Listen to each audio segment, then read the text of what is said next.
Stitches, and thank you for tuning into my channel today. I'm here this evening, it's Friday evening, to have a quick chat to you about the newest Tilly and the Buttons pattern release, which is the Lyra dress. You can see it here. I will put in a better image of the pattern cover for you there.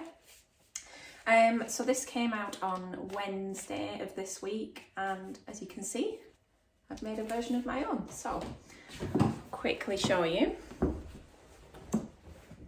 So I have made the version, you can see it's a shirt dress. I've made the version with the longer midi skirt and the tiers, but we'll go into that in a minute. I'll just give you a quick look. Okay, so I thought it might be helpful if I did a little pattern review for you, and I asked on Instagram if that would be something you'd be interested in, and it was an overwhelming yes. So I'll give you a quick chat through what it was like to make. So the Lyra comes, you can see on the picture, you have the option of these lovely drapey balloon sleeves. There's a tiered midi skirt, which they're everywhere at the moment. Tiered dresses are still very much in fashion. If I just show you the line version, there's the option of a knee-length skirt as well, so without the bottom tier, and also a short sleeve option, which is what I'm wearing now. So yeah, it's quite versatile.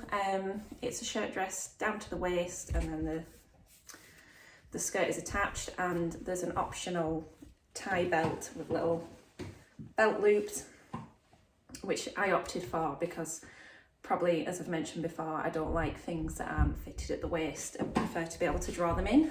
I just feel much more comfortable like that.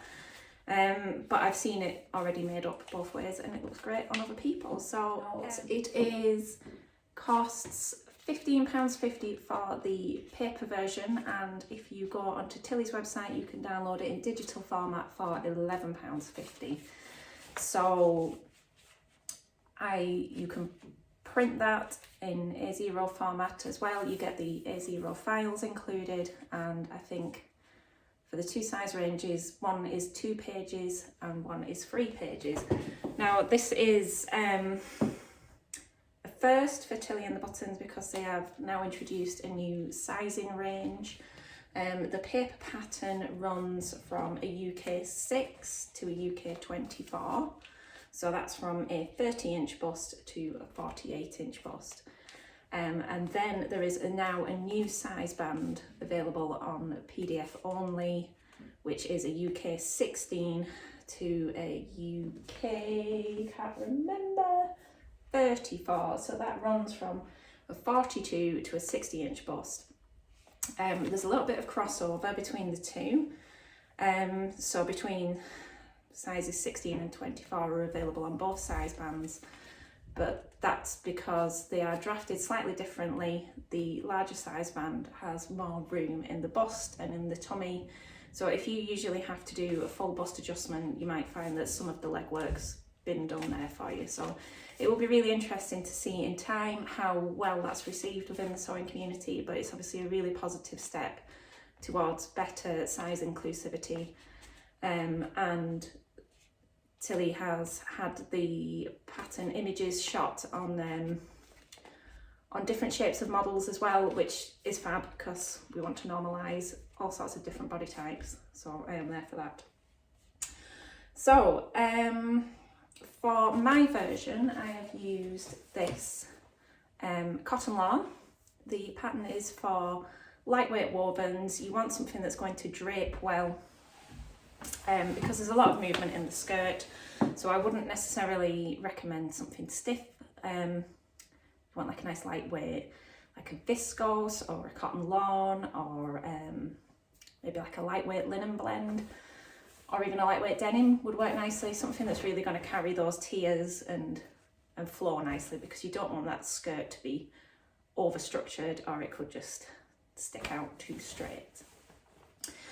The pattern is aimed for what Tilly calls improvers.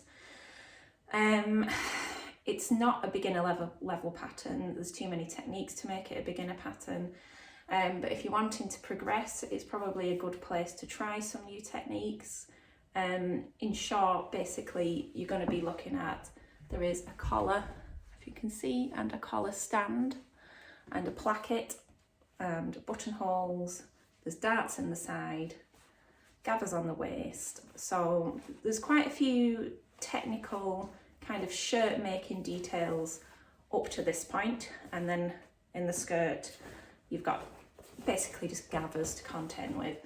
So I think for me, I find collars and collar stands quite tricky. They're just something that you really need to take your time over, and the most important thing when you're sewing a collar and a collar stand is to cut out as accurately as you possibly can, because you need all those notches to line up and be in the right place and everything to just sandwich nicely. With this one, the outer collar is cut, try and get this the right way around. One of the collars is cut on the straight grain and the reverse is cut on the bias. So you have got to contend with the possibility of a little bit of stretching out. So it's essential that you do your stay stitching as the pattern recommends. But other than that, it's not extra complicated. If you've got a bit of sewing experience, then it's absolutely worth tackling. It's just maybe worth doing a practice run of the collar and the bodice to make sure you're happy with the techniques that are involved. I have made the size 4. I always cut a size 4 in Tilly's patterns and they always fit really well. And yeah, I'm really happy with the way it fits. It fits nicely across the bust, there's no gaping on the buttons. The sleeves are fine, which is a miracle for me. And obviously hips and waist are nice and loose, so I can just draw them in wherever. So I'm quite fortunate, I didn't have to make any alterations this time. Would I make it again? Absolutely, yes, I would. I would like to make it in something a little bit softer than this lawn, even probably a really nice viscose that would really get that flowing movement in the skirt. It's but yeah, the idea of tackling the collar and the collar stand in a viscose, I wasn't in the mood for it. I just wanted a nice, reliable, crisp cotton. I've done shirt dresses in viscose before and it can just be a little bit tricksy, so I just wanted to get this one nice and crisp and even, and then move on to doing it again in a more challenging fabric later on. So yeah, it's great to start seeing versions of this popping up on Instagram and Facebook now, and I think it's going to be a really popular choice for summer. In terms of fabric recommendations, I have seen in a shop window, I was walking into work the other day and I think it was New Look, and there was a dress almost identical in style in black and white gingham, which I thought was really nice. So gingham would be a great option. Obviously you've then got an added challenge of pattern matching, which is worth thinking about. But yeah, anything lightweight, anything that drapes well.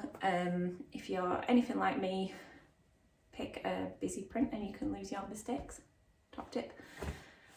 So yeah, I'll just try and include a few more shots of me wearing it, and if you've got any questions, please let me know in the comments and I will link all the materials that I've used down below. But I hope that's of some use to you, and if you're making it, happy sewing. I hope you enjoy sewing your Lyra dress. Thank you.